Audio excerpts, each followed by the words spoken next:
Olá, mais um café com reflexão. E nesta manhã eu quero ler 3 referências bíblicas para vocês.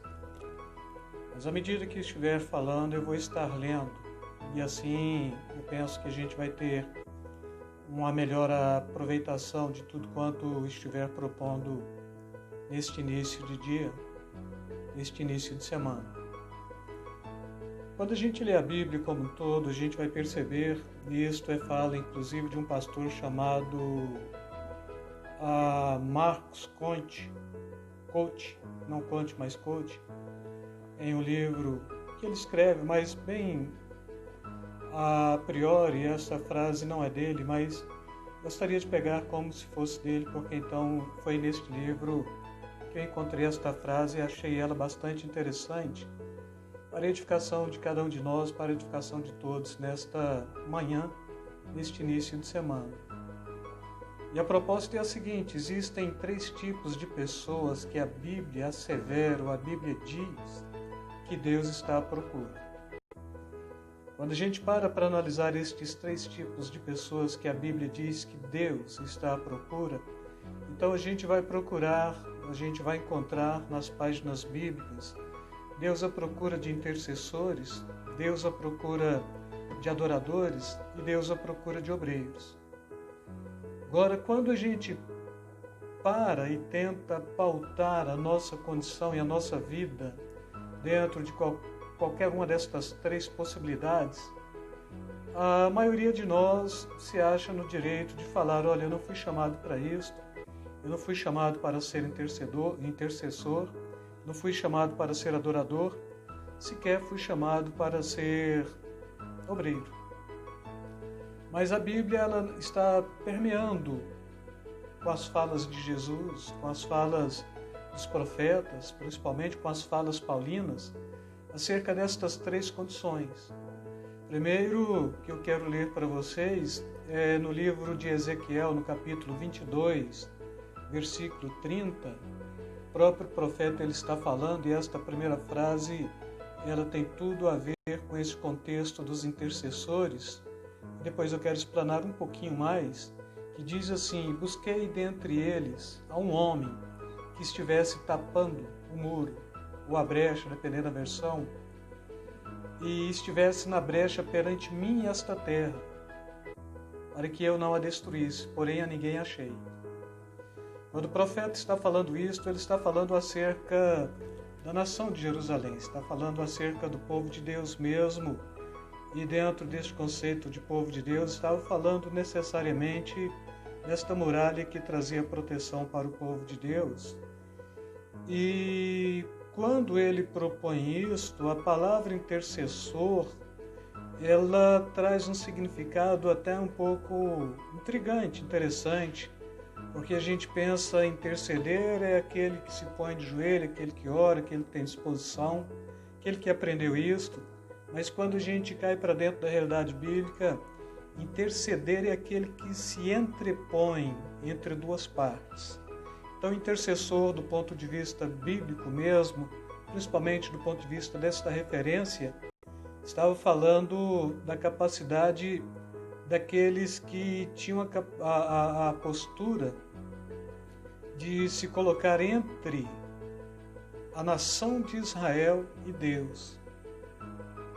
Naquele contexto, então, o intercessor era aquele que estava levando todos os problemas da nação a Deus e clamando a Deus por sua graça, pelo seu favor e por sua misericórdia. Então, interceder é entrepor entre 2 partes, Deus e os homens.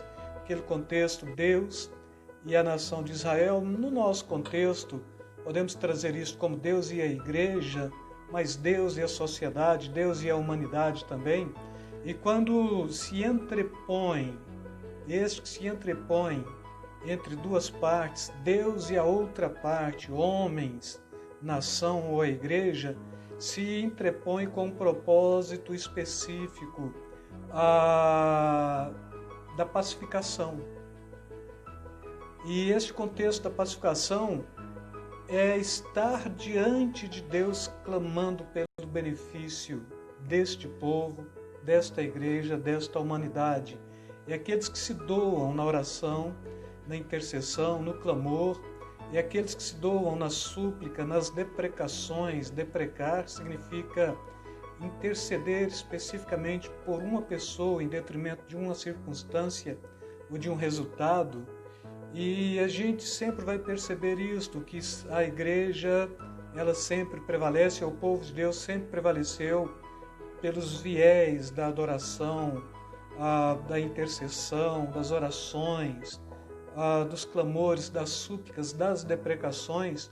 E tudo que a gente percebe que mesmo no passado se tendo esse tipo de gente, ainda é um tipo de gente pelo qual a Bíblia propõe que Deus está clamando. Então, se ainda Deus está clamando, é porque de alguma forma ainda há necessidade.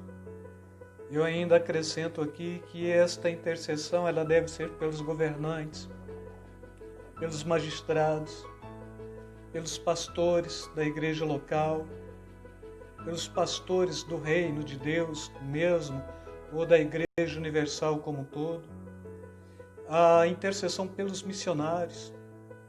Mas a Bíblia está pautando aqui, principalmente no livro de Tiago, 3 tipos de segmentos que não só a assistência social tem que ser presente, mas eu diria também que a intercessão tem que ser presente, que é a intercessão pelos órfãos, pelos estrangeiros e pelas viúvas.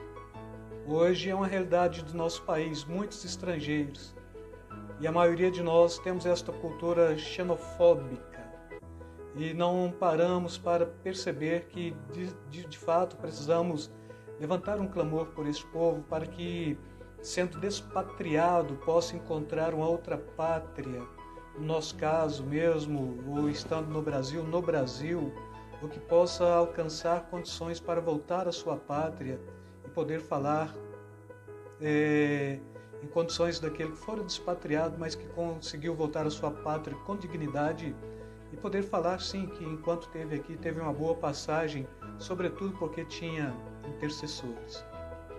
A segunda classe de gente que a Bíblia diz que Deus está à procura é de adoradores, irmãos.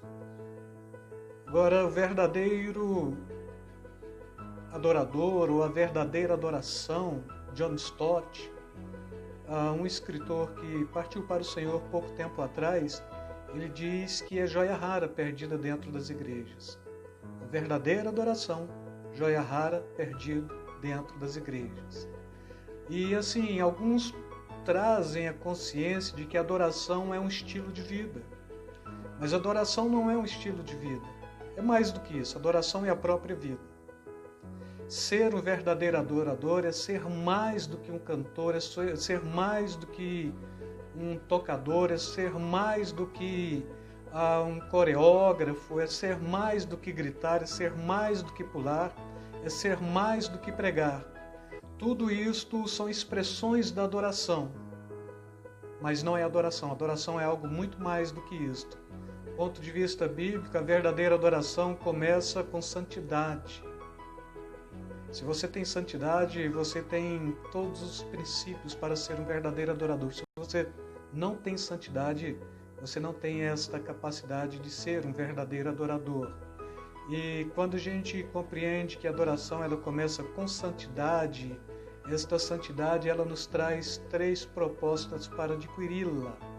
Conhecimento da vontade daquele a quem nos dispomos para adorar, principalmente, e a gente só pode conhecer a vontade daquele a quem nós dispomos para adorar pelo seu Espírito ou pela sua palavra. Semana passada, a palavra revelada, que eu falei para vocês, os 2 tipos de manifestação da palavra viva e palavra escrita, mas ambas reveladas. Então, assim, quem não conhece a Bíblia, ele não pode falar de adoração. Quem não tem intimidade com o Espírito Santo, ele não pode falar de adoração. E aqui, bem dentro desse conceito da nossa igreja, eu sempre trago para o Ministério de Louvor que a adoração, ela é uma reação. E assim, por que a adoração é uma reação? Porque eu só posso adorar em cima daquilo que Deus me propôs, daquilo que Deus me mostrou. Então, a adoração como reação, primeiro, eu recebo a revelação, é o caso de Moisés subindo ao monte, para receber o mandamento, os mandamentos para a nação de Israel, então ele estava recebendo a revelação, então ele sabia como adorar. Nosso contexto, a santidade, a palavra de Deus é que te traz a revelação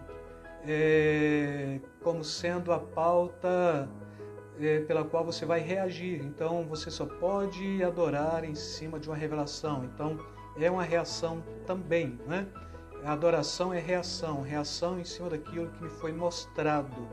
E Deus está chamando adoradores, mas adoradores que o adorem em espírito e em verdade.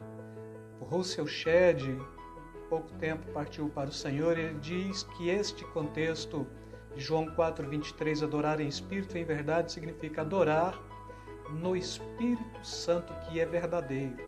Então a única forma de adorar de forma autêntica e plena é conhecendo de fato a vontade daquele que me chamou para adorar. E se ele não te revelar nada, você não pode adorar nada. Se ele te revelar alguma coisa, você pode adorar alguma coisa. Se ele te revelar muito, você pode adorar muito. Se ele te revelar, sempre o fará por sua palavra, que é a palavra escrita e que é a palavra viva. Então, esta é a condição para aqueles que se propõem a estar na presença do Senhor adorando, quer pela música, quer pelo canto, quer pela dança coreografada, não é? Quer pela gritaria daqueles que se põem na dimensão da ação do Espírito Santo, quer daqueles que pulam e aqueles que pregam. Tudo isso você só pode fazer mediante a revelação que lhe foi trazida. E por último, Deus está à procura também de trabalhadores. E a referência é Marcos 9:37. Então disse aos seus discípulos: a seara é realmente grande, mas são poucos os ceifeiros. E a proposta seguinte: rogai ao Senhor da seara que mande trabalhadores para a sua obra. E a gente para e pensa, bom, ainda bem que eu não fui chamado para o ministério pastoral. Mas você sabia que todos quantos de fato aceitaram a Jesus como Senhor da sua vida, eles já trazem em si a noção da grande comissão? A grande comissão de Marcos 16:15 é ide por todo mundo pregar o evangelho a toda criatura, não é? Então esta grande comissão já é uma responsabilidade daqueles que alcançaram o evangelho mediante a pregação do evangelho da paz. Então, quem de fato é trabalhador neste contexto? Todos aqueles que já fizeram sua profissão de fé. Não é um chamado para pastores especificamente, não é um chamado para evangelistas especificamente, não é um chamado para missionários especificamente, mas é um chamado para todos que compreendem que foram salvos. Então, trabalhadores, aqueles que foram salvos, aqueles que têm convicção. Uma outra coisa que quero falar aos que se dispõem a trabalhar é que vocês, neste tempo, podem ser enquadrados como trabalhadores da última hora. Deus não chama gente desocupada. Deus chama gente disponível. Agora, neste livro mesmo que eu li, que traz a proposta dos 3 tipos de pessoas que a Bíblia diz que Deus está à procura, né? Adoradores, ou intercessores, adoradores e trabalhadores, é que a deficiência de intercessores destrói a terra, a deficiência de adoradores entristece os céus, e a deficiência de trabalhadores ou ceifeiros decreta a falência da igreja na face da terra. Então eu quero começar esta semana com vocês dentro desta proposta. Seja um trabalhador, seja um adorador, seja um intercessor, e que esta semana, início de semana, possa ser um início de semana proveitoso para que você possa de fato estar cumprindo todos estes viés da intercessão, da oração e, por último, do trabalho cristão. Fiquem na paz, Deus vos abençoe. Mais uma vez, deixa aí o seu like, visita a página, tem o nosso café com reflexão, tem louvor e adoração da nossa igreja e assim por diante. Visita a página e seja abençoado. Deixe o seu like, comente, para que possamos de fato ter em nós a ciência de que vocês estão acompanhando e mesmo comentário pelo caminho que vocês acham que deveríamos andar, para que possamos correr dentro de uma proposta bem certeira, em cima daquilo que de fato vocês querem que eu fale para vocês. Mas fiquem na paz. Outra vez, beijo no coração, beijo na alma de